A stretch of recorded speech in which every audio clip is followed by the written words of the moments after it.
Hey everybody, how you doing? Mike Moulton from B Home Solutions with the BHomesolutions.com 1 minute real estate quick tip, which we all know never really goes a minute. But hey, I wanted to talk to you this week. I'm out in the street looking at properties. I had some great clients in town this weekend from New York, and we were out looking at all the different areas of the greater Charlotte area. And basically, you know, the one thing that we found that was apparent, and I was telling them in all of the areas, and this is probably in any city USA right now, is that it really doesn't make sense to build a house with a builder when there's so much inventory out here. You're going to end up getting ripped off, because when you're building a custom home, and we're, you know, especially if you're up in the in our area over $500,000 range, you're basically looking at you know, whatever it is per square foot. Every builder's different, whatever you add in.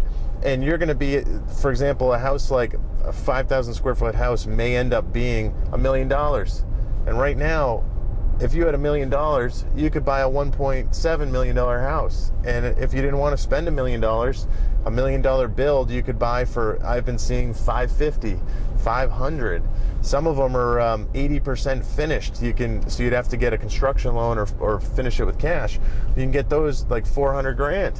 So my point is this: no matter where you're at, we were looking in some areas down in the south part of Charlotte. There's a suburb named Marvin. There was actually one house out there. It was the model home in a neighborhood, and it was far out there, and it was in a neighborhood of maybe 80 or 100 lots, and there was no other homes, and that one had been sitting there like a year, maybe not a year, but pretty close. So you definitely wouldn't want to be the person in that neighborhood. We looked over in a waterfront neighborhood, Reflection Point in Belmont, and that one basically, you know, gorgeous community, Crescent community, real nice, but same thing. There was, you know, 5 or 6 houses, and everyone else basically decided not to build, so or move there, and that one's pretty far out there. So those are definitely not good buys. But I will say, you know, as we worked our way up, and we were over in Denver, and we were up in Mooresville, and even there was a couple in Cornelius, you definitely, you know, can get a deal. So that $700,000-$800,000 house, you're probably going to pick up for $550.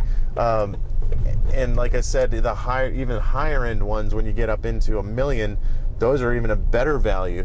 The question is, you know, you just got to figure out where you want to live. My theory is this: you know, irregardless, it's not.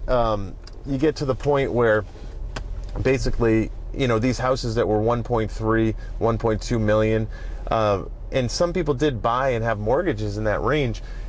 You know, right now if the whole neighborhood like Providence down south is selling on resale for $550 to $650, or not even resale, brand new construction, you know, you got to wonder whether those houses were ever really worth 1.2 or 1.3. You know, you're getting into some neighborhoods that are just big farmland, still only half-acre lots, and you've got a big, huge house on it. Maybe they were never worth that. So, you know, just something to keep in mind. Look at inventory homes. You get a much better deal on something that's been sitting. I was telling these folks, you know, it's much better to save $200,000 or even $100,000 and upgrade your kitchen for 10 grand or 15 grand or whatever you need to do, than it is to, you know, sit with a builder and build a home. And I'm not anti-builders by any means. I'm just saying that there are some great deals in that market right now. So once again, this is Mike Moulton with the Real Estate Quick Tip of the week for BHomesolutions.com. Feel free to visit our website, check out some deals, give us a call if we can help you with anything. All right, I appreciate it. Take care. Bye-bye.